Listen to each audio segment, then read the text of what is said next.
pagamento. Nós vamos começar a trabalhar agora o tempo do pagamento. Com relação ao tempo do pagamento, eu quero fazer uma nota para vocês que é a seguinte. Em regra, nós temos... Deixa eu só mexer uma coisinha aqui. Porque... deixa eu deixar uma coisa aqui em ordem. 2 tipos de dívidas. Dívidas sem prazo de vencimento e dívidas com prazo de vencimento. Mas, irmão, na prática tem muita gente que deve e não sabe quando paga, não tem regra estipulada. Não, é raríssimo isso.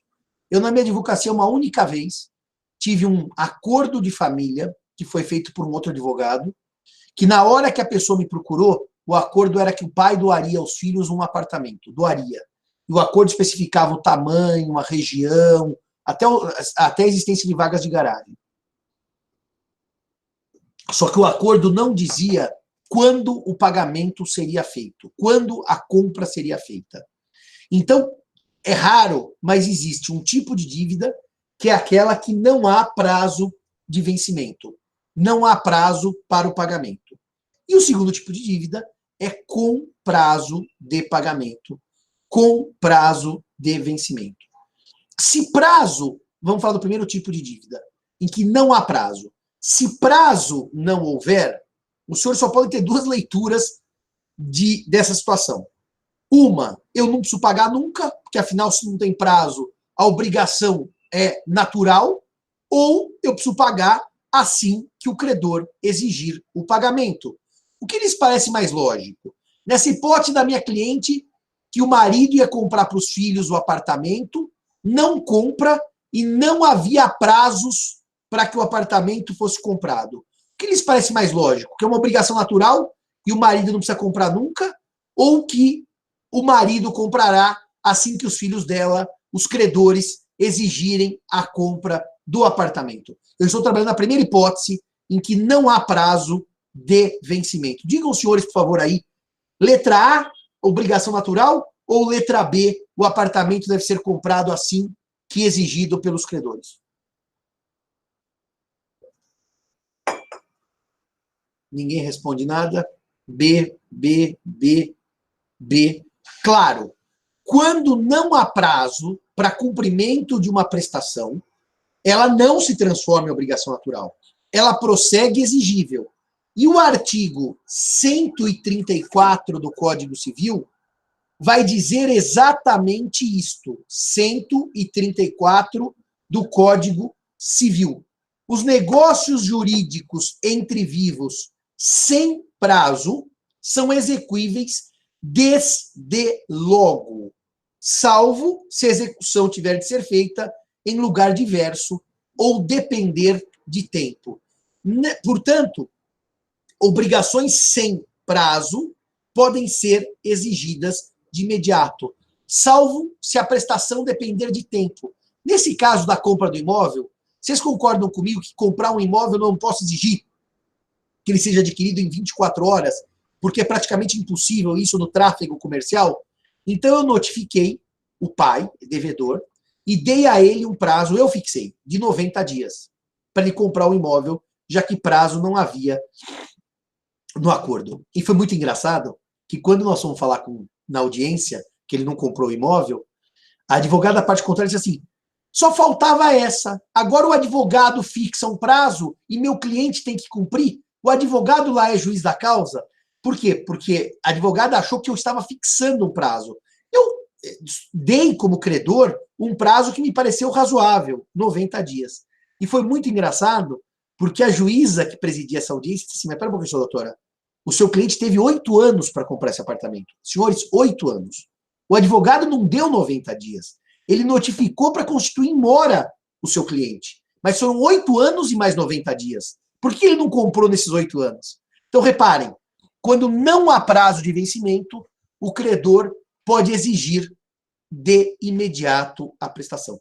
É verdade que em certos artigos do Código Civil, o próprio Código diz, nessa hipótese, ainda que prazo não haja, não se pode exigir de imediato, ou seja, não se pode exigir naquele momento o pagamento. Um dos exemplos disso, deixa eu abrir aqui o Código Civil todo, é o exemplo do pagamento do mútuo, porque o artigo 496,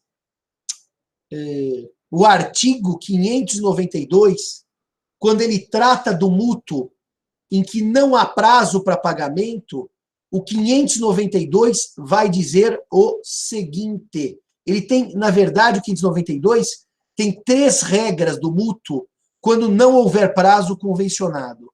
Então, ele diz assim, o 592, não se tendo convencionado expressamente o prazo, o mútuo será até a próxima colheita, se o mútuo for de produtos agrícolas, assim para o consumo como para a semeadura. De 30 dias, pelo menos, se for em dinheiro. Se eu emprestar para o Cairala R$10 para ele tomar o Uber e não der prazo para ele me devolver, eu não posso no dia seguinte falar, me dá o dinheiro, porque se não há prazo, pelo menos esse prazo é de 30 dias. E terceiro, do espaço de tempo que declarar o mutuante, se for de qualquer outra coisa fungível. Aí o prazo é declarado pelo próprio mutuante. E, portanto, como ele é o credor, o prazo aqui pode ser imediato.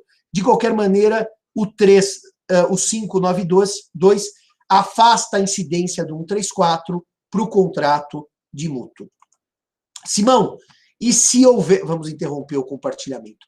E se houver tempo para o pagamento? Bom, se o tempo for pré-determinado pelas partes, existe uma questão lógica aqui. Quando eu digo que o devedor tem que me pagar no dia 10 de junho de 2020, tecnicamente, ele não tem que pagar no dia 10 de junho. Ele tem que pagar até o dia 10 de junho de 2020, porque o prazo nas obrigações existe em favor do devedor. Artigo 133. 133. Deixa eu pegar aqui o Código Civil e vamos pôr na tela dos senhores. O artigo 133 vai dar uma dimensão que normalmente as pessoas não têm. Ah, Simão, então eu posso pagar antecipadamente as minhas dívidas? Claro que eu posso. Semana que vem eu vou passar uma semana fora. Eu pego todos os boletos e pago hoje. Isto é possível? Sim, porque os prazos existem em favor do devedor, nos contratos. Essa é a regra do artigo 133 do Código Civil. Então, quando há prazo de vencimento, o devedor pode pagar antecipadamente suas dívidas, porque o termo, o prazo, nos contratos, existe em proveito do devedor. Em proveito do devedor. Mas, Simão, eu não posso criar um prazo em proveito do credor e daí o devedor ficar proibido de pagar antecipadamente suas dívidas? Sim, eu posso. Eu dou um exemplo muito comum, que é aquela compra de presentes em loja para casamento. Eu vou lá e compro um presente para o casamento da Bruna e do Bruno, que se aproxima em 2021. E a Bruna, como credora do presente, põe assim, loja, você só entregará o presente no dia tal do mês tal. Nesse momento, a loja que é a devedora do presente não pode antecipar a entrega, porque se combinou um prazo em favor do credor. Alguns contratos bancários, para casa própria isso não é possível, tá? Essa regra. Eles dizem que você, como devedor do banco, no mútuo, do dinheiro, não pode pagar antecipadamente as parcelas. E por que o banco determina um termo em favor dele, credor, pelo qual eu não posso pagar antecipadamente as parcelas? Porque, na verdade, o banco calcula os juros que essas parcelas terão de futuro, e se eu pagar antecipadamente aquela parcela, eu evidentemente não posso pagar juros que fluiriam no futuro. Então, o banco proíbe o pagamento antecipado para poder receber os juros remuneratórios. Mas a regra é que o prazo existe em favor do credor, do devedor, e que, por lei, por acordo de vontades, o credor pode dizer que o termo existe em favor dele. É o artigo 133 da parte geral. Nos testamentos, presume-se o prazo em favor do herdeiro e nos contratos em proveito do devedor. Fechado isto, nós vimos então que há dívidas sem prazo e há dívidas com prazo. Agora, Simão, pode ocorrer o chamado vencimento antecipado da dívida? Eu tenho um prazo, mas de repente já não tenho mais o prazo? Pode, em duas hipóteses. Abram aí no caderno. Vencimento antecipado das dívidas. A primeira hipótese é por força de contrato. Os contratos podem prever vencimento antecipado de dívida. Dou um exemplo. Muito simples. Eu comprei o carro do Henrique em 10 prestações mensais e sucessivas. Paguei a primeira. Paguei a segunda. Não paguei a terceira.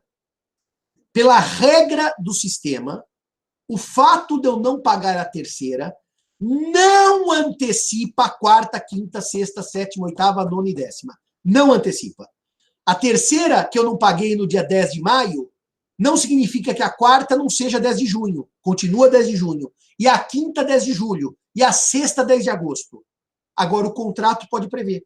O não pagamento de uma prestação antecipa as demais. E daí, sabe o que acontece?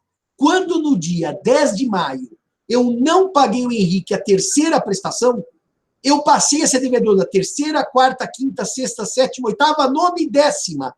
Por quê? Porque o contrato tem cláusula prevendo vencimento antecipado. Senhores, há um erro muito comum na advocacia de achar que porque o devedor não pagou uma prestação, todo o contrato está vencido antecipadamente.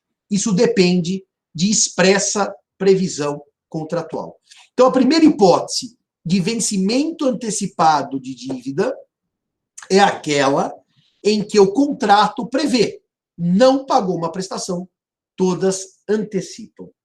A segunda hipótese de vencimento antecipado de dívida, ela está no artigo 333 do Código Civil. E daí, por óbvio, que eu estou trabalhando uma hipótese de vencimento antecipado por força de lei. Vencimento antecipado por força de lei. Bruna, bom dia. Lê o artigo 333, por favor, para mim, só o caput dele. Bom dia, professor. Artigo 333. Ao credor assistirá ao direito de cobrar a dívida antes de vencido o prazo estipulado no contrato ou marcado neste código. Antes de vencido o prazo. Se é antes de vencido o prazo, evidentemente que eu estou diante de vencimento antecipado da prestação. Ou seja, o tempo que existiria em favor do devedor deixa de existir. Bruna, lê o primeiro inciso, por favor. Inciso primeiro. No caso de falência do devedor ou de concurso de credores. Caso o devedor venha a falir, se torne insolvente, e a falência para as pessoas jurídicas, sociedades empresárias, ou se eu for pessoa física e tiver mais dívida do que bens, do que patrimônio, e os meus credores pedirem a minha insolvência, que corresponderia à falência da pessoa física, nessa hipótese eu tenho o vencimento antecipado de todas as dívidas do devedor para garantir aos credores uma igualdade no momento de divisão do patrimônio do devedor. Igualdade por quê? Porque se eu tiver uma dívida que se vence, eu sou uma pessoa jurídica, tá? Eu tenho uma série de dívidas e o juiz decreta a minha quebra, a minha falência. Se os credores esperassem o termo final para receber o pagamento, aconteceria um problema seríssimo. Porque no momento que chegasse o termo do vencimento, eu já teria todos os meus bens distribuídos entre os credores e os credores de dívidas com vencimento futuro estariam prejudicados. para garantir a igualdade temporal dos credores, porque os credores vão ter um sequenciamento de privilégios, preferências, garantias na falência, mas não é esse o tema da conversa, mas para garantir uma igualdade temporal para os credores, todas as dívidas do falido, todas as dívidas do insolvente se vencem antecipadamente, para que haja uma conditio pars creditores. O segundo inciso, ele é ingrato para explicar no segundo ano de faculdade, porque ele é matéria do terceiro ano, que é a hipoteca e o penhor. A Bruna vai ler o terceiro inciso, o segundo inciso, desculpe, e depois eu vou explicá-lo com calma. Qual é a outra hipótese, Bruna, de vencimento antecipado de dívidas? Se os bens hipotecados ou empenhados forem penhorados em execução, por outro credor. Forem penhorados em execução por outro credor. Existem garantias reais. Garantias reais. Garantias dadas sobre a própria coisa. As duas garantias reais mais famosas do Código Civil são a hipoteca e o penhor. A hipoteca e o penhor. A hipoteca recai sobre bens imóveis e o penhor sobre bens móveis. Então, eu chego e digo, Banco Itaú, preciso de 500 mil reais, quer minha casa em hipoteca? O Banco Itaú aceita. Criada a hipoteca, o Banco Itaú é credor hipotecário. Ô, Bruno, eu preciso de 5 mil reais emprestados. Quer garantir esse relógio de ouro que era do meu avô? A Bruna aceita. Nessa hipótese, a garantia se chama penhor, porque recai sobre coisa móvel. O bem é empenhado. Cuidado, tá? Quando eu dou alguma coisa em penhor, em garantia, o bem não é penhorado, ele é empenhado. Portanto, quando eu dou para o Itaú a casa em hipoteca, ou dou para a Bruna o relógio do meu avô de ouro em penhor, o que acontece é que o Banco Itaú, credor hipotecário, ou a Bruna, credora pignoratícia, esse é o nome técnico, tem sobre o bem o direito de preferência. A garantia real chamada hipoteca e a garantia real chamada penhor garantem também uma preferência. Isso quer dizer o quê, Simão? Que o credor hipotecário e o credor pignoratício recebem antes dos demais credores. Então, há um erro comum na compreensão do homem médio, é um erro comum e grave, que se eu dei a minha casa em hipoteca para o Itaú, a casa não é mais minha. Errado. A casa prossegue sendo do Simão, mas o credor Banco Itaú tem uma preferência. O credor Banco Itaú tem uma preferência. Se eu dei o relógio de ouro para a Bruna em penhor, a credora Bruna, credora pignoratícia, tem uma preferência, mas o relógio prossegue sendo do Simão. Então agora olha que coisa interessante.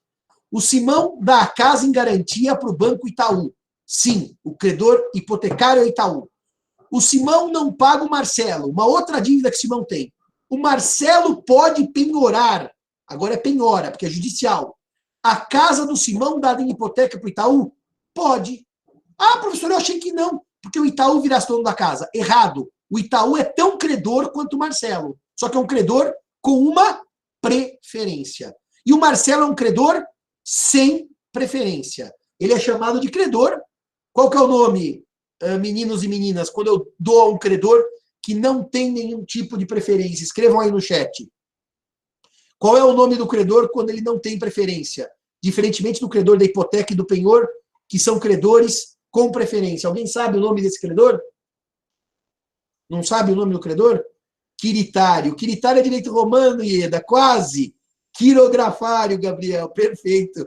O quiritário do ius quirites. Quirografário. Quiros, do grego, é mão. Então, ele vai ser um credor quirografário. Então, reparem, Simão deve a Itaú e deu a casa em hipoteca, certo? Simão deve a Marcelo, que é credor quirografário, certo? Marcelo cobra a dívida de Simão, certo? Marcelo pede ao juiz para penhorar a casa de Simão dada em hipoteca para o Banco Itaú. Certo. E faz a penhora. Bom, o Banco Itaú, por ser credor hipotecário, tem preferência. E se ele tem preferência, a dívida de Simão com o Itaú vence antecipadamente, para que o banco possa exercer a preferência legal por ser credor hipotecário. É por isso que o dispositivo é lindinho. Eu brinco que ele tem um jogo de palavras jurídicas, do juridiquês, que o jogo de palavras é lindinho.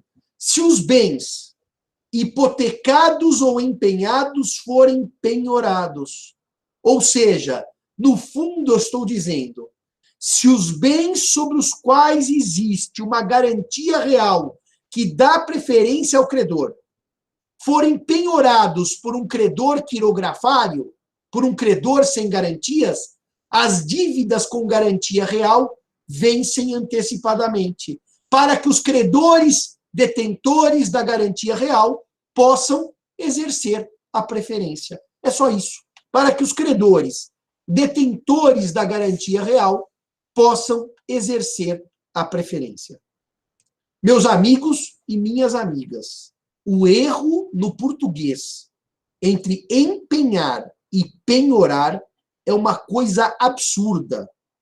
Há uns 15 anos, eu assistia ao Jornal Nacional, antes de existir Netflix, e dizia assim, o número de bens penhorados aumenta no Brasil. E eu falei, mas o número de bens penhorados aumenta no Brasil? Essa é uma afirmação estranha, porque bens penhorados são penhorados pelo judiciário por dívida. Para ter um aumento de bens penhorados, eu tenho que ter um aumento de dívidas. Deixa eu ajustar minha cadeira aqui. E, na real, quando eu vi a matéria, não era nada de bens penhorados, era o aumento de bens empenhados, dados em penhor, dados em garantia para os bancos. Então, reparem que empenhar é dar em penhor, criando uma garantia real. Penhorar é um ato de constrição, quando o juiz trava aquele bem e diz, esse bem garante uma dívida, esse bem vai ser executado pelo credor. Por favor, senhores, quem dá a joia em penhor, empenha e não penhora. Vamos ver como é que os senhores estão de português popular. Aliás, popular e antigo. Alguém sabe como é que eu digo no popular quando eu ponho a minha joia em penhor? Quando eu dou a minha joia em penhor? Era muito comum na Europa, casa de penhor. Hoje nos Estados Unidos tem aquele programa Trato Feito lá, com casas de penhor. No Brasil, eu não conheço. Os bancos aceitam penhor normalmente. Joias em penhor. Alguém sabe o popular? Pode falar, Marcelo, Bruna ou Henrique. Como é que a gente chama no popular, o português antigo, velho, quando eu empenho um bem ou dou em penhor? Alguém sabe? O popular? Outro dia eu assisti uma série americana da década de 80, que agora eu estou voltando para a década de 80, e eles usaram o termo punguista. Punguista. E daí eu mandei uma mensagem para uma amiga, que é muito culta, a Cecília, que se formou aqui. Cecília, o que é punguista? Para ver se ela sabia. Ela não sabia. Punguista é o carteirista. Aqui o termo popular é pôr no prego. Pôr no prego é o termo popular para empenhar. Tá? Pôr no prego é o que os antigos usavam quando alguém dá um bem em garantia pignoratícia. Bruna, e punguista é carteirista, ou batedor de carteira, ou pickpocket em inglês, para ficar mais chique. Bruna, terceiro inciso do artigo 333. Quando é que a dívida também se vence antecipadamente, por favor? Se cessarem ou se tornarem insuficientes as garantias do débito, fidejussórias ou reais, o devedor intimado se negar a reforçá-las. O que é uma garantia real, Bruna? Uma garantia que cai sobre um direito real. Sobre um bem. Ou seja, o penhor é uma garantia real, a hipoteca é uma garantia real. Para ficar nessas duas, tá? A anticrese é uma garantia real, mas não vale a pena. O penhor e a hipoteca são garantias reais. Agora, o que é uma garantia, Bruna? Fidejussória. Você sabe responder? Pessoal? Isso mesmo. A garantia real recai sobre bens. A garantia fidejussória, ela é pessoal, porque fides, do latim, é confiança. E, portanto, a garantia fidejussória, ela recai sobre a pessoa. Portanto, o melhor exemplo de garantia fidejussória é a própria fiança, que recai sobre uma pessoa. Qual é a diferença, Simão, em termos práticos, em ter uma garantia real e uma garantia pessoal? A diferença em termos práticos é que se eu tenho uma garantia real, eu só posso executar, como credor, aquele bem dado em garantia. Se eu tenho uma garantia pessoal ou fidejussória, fide, confiança, eu posso tomar qualquer bem que compõe o patrimônio do garantidor. Qualquer bem, respeitada a limitação do bem de família e dos bens impenhoráveis do CPC. Mas, em tese, quando eu dou garantia real, eu disponibilizo aquele bem para o pagamento. E na garantia pessoal, em tese, todo o meu patrimônio. É por isso que quando alguém diz assim para mim, Simão, você aceita ser meu fiador? Jamais, em tempo algum. Por quê? Porque eu estou disponibilizando todo o meu patrimônio para o credor. Agora, se eu for muito amigo de alguém e quiser emprestar alguma coisa, e quiser correr algum risco, eu posso dar uma garantia fidejussória. Porque daí eu já sei o máximo que eu perco. Aquele bem dado em garantia e nada mais. Está bem claro para vocês o que é uma garantia fidejussória, fiança, e uma garantia real, hipoteca e penhor? Está claro isso para vocês? Vamos ver se eles dão ok aqui. Está claro isso para vocês? Ok. Então, se está claro isso para vocês, o que acontece então? Eu pego um dinheiro emprestado do Henrique e a Bruna é minha fiadora, tá certo? Esta situação gera ao Henrique um conforto, porque além do patrimônio do Simão devedor, ele vai ter à disposição, se o Simão não pagar, o patrimônio da Bruna fiadora.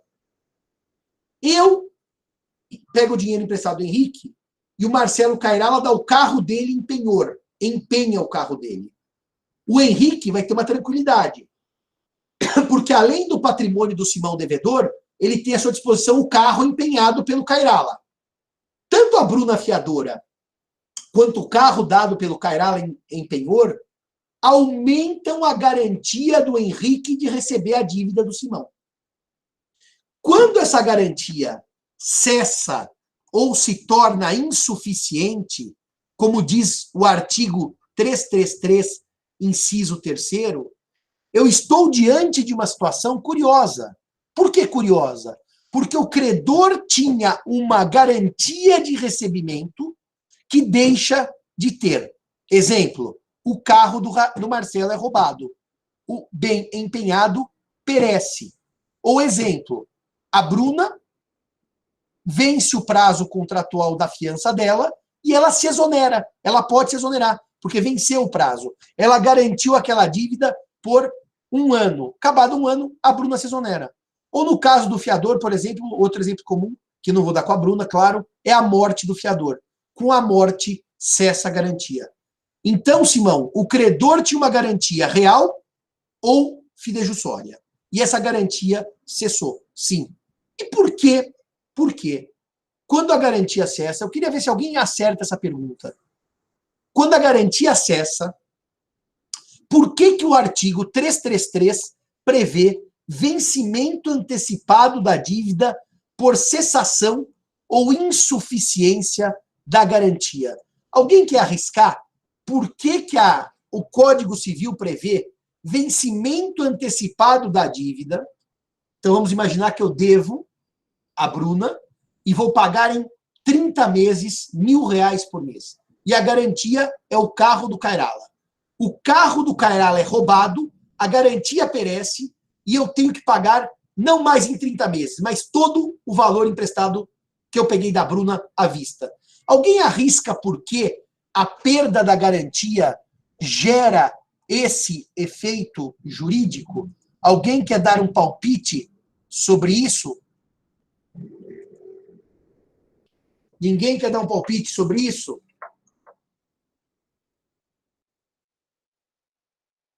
Ninguém escreveu nada? Henrique, não, você não, porque você já é pós-graduada. Oi, professor. Henrique, está aí? Estou aqui. Então, por favor, Henrique, me diga por que você acha que no caso da situação em que eu tinha uma garantia, que eu perdi a garantia, o vencimento é antecipado. Para forçar o adimplemento da dívida? Mas por que, Henrique, forçar o adimplemento? Eu tinha um tempo, 30 meses para pagar a Bruna. O carro do Cairala dado em penhor é roubado, eu tenho que pagar hoje. Por que esse jogo? Porque se você perder a garantia, nada garante que daqui a 30 anos você teria como pagar ela. Ah, então você acertou de uma maneira atabalhoada. Porque quando há uma perda de garantia, aumenta-se o risco, Ramsés. É exatamente isso. Aumenta-se o risco. Ou seja, o tempo, Henrique, passa a jogar contra o credor. Porque sem garantia, o risco fica acrescido pelo tempo. É exatamente o que diz o Ramsés aqui no nosso chat. E é por isso que, se vocês repararem no teor do dispositivo, e eu não frisei a última parte de propósito, e vou frisá-la agora, a última parte do dispositivo, Henrique, não diz que o vencimento antecipado é automático, mas senão se o devedor deixar de reforçar a garantia perdida. Porque se o devedor recompuser a garantia perdida, o que acontece nessa hipótese é que o contrato tem o seu equilíbrio e os seus riscos readequados, reajustados. A Bruna diz, é o que ocorre no 477 do Código Civil, que eu não tenho nem ideia do que seja o 477. Ah, sim, o 477 do Código Civil é a chamada exceção de insegurança, que está na regra geral. De que maneira a garantia se torna insuficiente, João Pedro? Linda pergunta. Vou te dar um exemplo.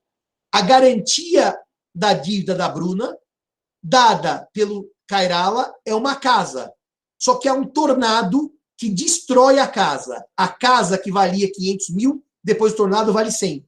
Há uma garantia reduzida. O seu valor se tornou insuficiente. Agora, o 477, Bruna, você tem toda a razão. Toda a razão. Porque o 477, eu quero falar da locação, eu já estou com ela aqui no gatilho. O 477 traz uma regra geral que vai dizer exatamente o seguinte. Tema, aliás, comentado pelo nosso amigo João Pedro Biasi, o meu orientado de mestrado e atual orientado de doutorado. O 477 vai dizer, se depois de concluído o contrato, sobrevier a uma das partes contratantes diminuição em seu patrimônio capaz de comprometer ou tornar duvidosa a prestação pela qual se obrigou, pode a outra parte recusar-se à prestação que lhe incumbe, até que aquela satisfaça a que lhe compete ou lhe dê garantia bastante satisfazê-la. A ideia é assim, eu vendo o meu carro à Bruna, a Bruna se torna insolvente, eu não entrego o carro até que a Bruna dê uma garantia de que pode pagar o carro. Realmente aqui, Bruna, é uma ideia de desequilíbrio patrimonial, mas aqui o desequilíbrio é do próprio devedor. No artigo 333.3, o desequilíbrio se deu por perda ou redução da garantia. E olha como na vida nada se cria, tudo se copia. O artigo 40 da lei do inquilinato prevê que o locador pode... A lei do inquilinato, está aqui o número dela, é a 8245/91. Está aparecendo aí na tela, meninos? A 8245/91. O artigo 40 da lei 8245/91 diz que o locador poderá exigir novo fiador ou substituição da modalidade de garantia se, reparem, se exonerar o fiador, se desaparecerem os bens imóveis. Ou seja, reparem que ou se morrer o fiador. Reparem que a lei do inquilinato, no artigo 40, dá exatamente o mesmo direito que dá o artigo 333, que é o direito de o credor exigir um reforço da garantia. Mas, senhores, o próprio artigo 40 da Lei de Locações prevê, 8245/91, no seu parágrafo único, que se o locador exigir do locatário nova garantia porque morreu o fiador, porque se exonerou o fiador, ou porque desapareceram os bens, olha que coisa linda. Se o locatário não reforçar a garantia, olha, o 333 aplicado à lei especial, pode haver o chamado desfazimento da locação. E o que é desfazimento? É a denúncia da locação pelo locador. Ele pode dizer, locatário, cai fora do imóvel. Um detalhe, o 333 é uma regra geral, que vale para todas as prestações. O 477 é uma regra geral, que vale para todas as prestações. O 40 é uma regra específica, que vale para locação de imóvel urbano. Lei 8245/91. Com um detalhe, se o locatário não reforçar a garantia, diz o 333, o vencimento é antecipado. Se o devedor não reforçar a garantia, diz o 333, o vencimento é antecipado. Se o locatário não reforçar a garantia, diz o 40, pode ter desfazimento da locação. E com um detalhe interessantíssimo. Nesta hipótese, o juiz concede liminar aquelas medidas que eu diria antecipatórias da tutela final para desocupação do imóvel em 15 dias. Reparem que aqui é um despejo vapt-vupt, porque eu concedo liminar para despejo em 15 dias. Eu não vou precisar esperar a sentença. E diz o 59, parágrafo 1º, que essa liminar é concedida quando o término do prazo notificatório previsto pelo parágrafo único do artigo 40, sem apresentação de nova garantia apta a manter a segurança inicial do contrato. Ou seja, meus amigos, o artigo 333 tem repercussão na lei especial de locação. É a mesma regra, ora na teoria geral, para todas as obrigações, e ora para a locação especificamente. Compreenderam que a perda ou redução da garantia transforma o tempo num inimigo do credor, e é por isso que o credor pode exigir antecipadamente a prestação, e se o devedor não reforçar a garantia, ocorrerá vencimento antecipado.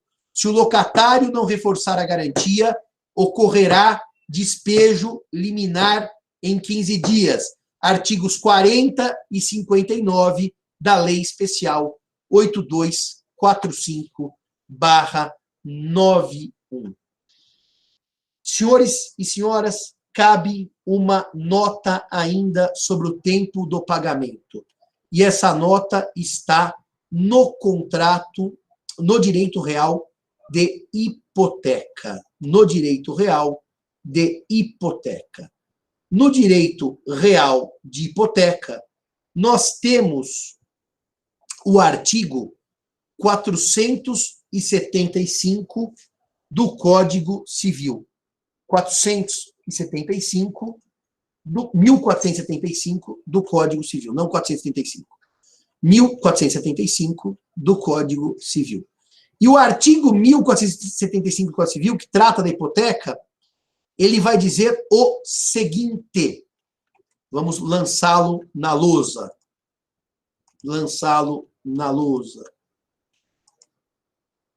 É nula a cláusula que proíbe ao proprietário alienar o imóvel hipotecado.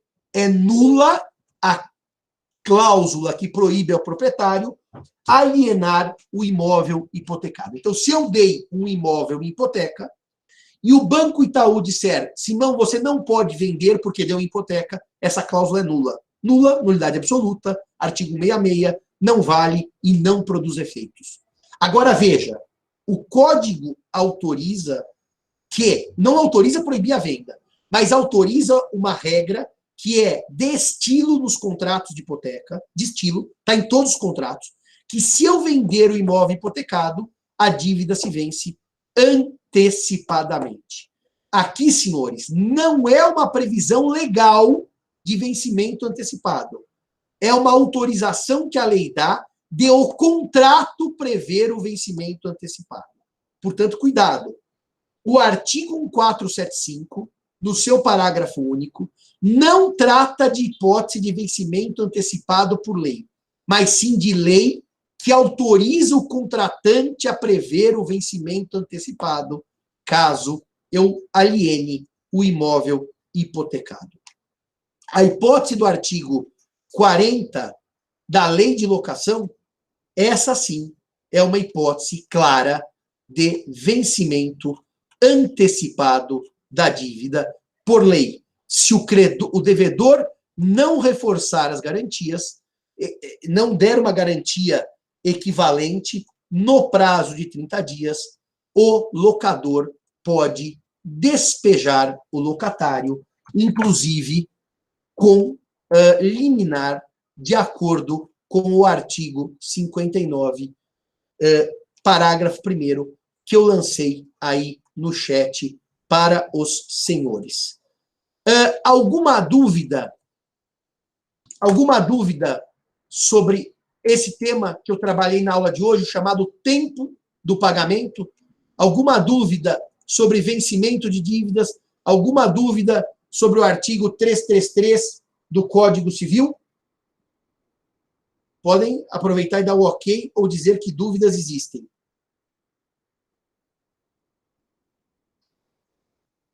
Ok.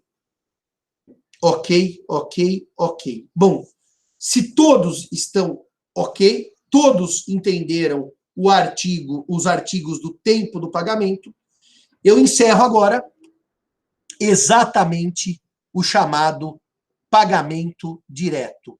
Ou seja, no nosso roteiro...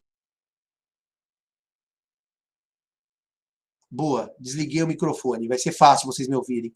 No nosso roteiro de aula, os senhores olharem aí, eu acabei o item 1.6, que é o tempo do pagamento, e semana que vem eu começo o pagamento indireto. Só para dizer uma coisa para vocês sobre o pagamento indireto. Eu não sigo a ordem do Código Civil.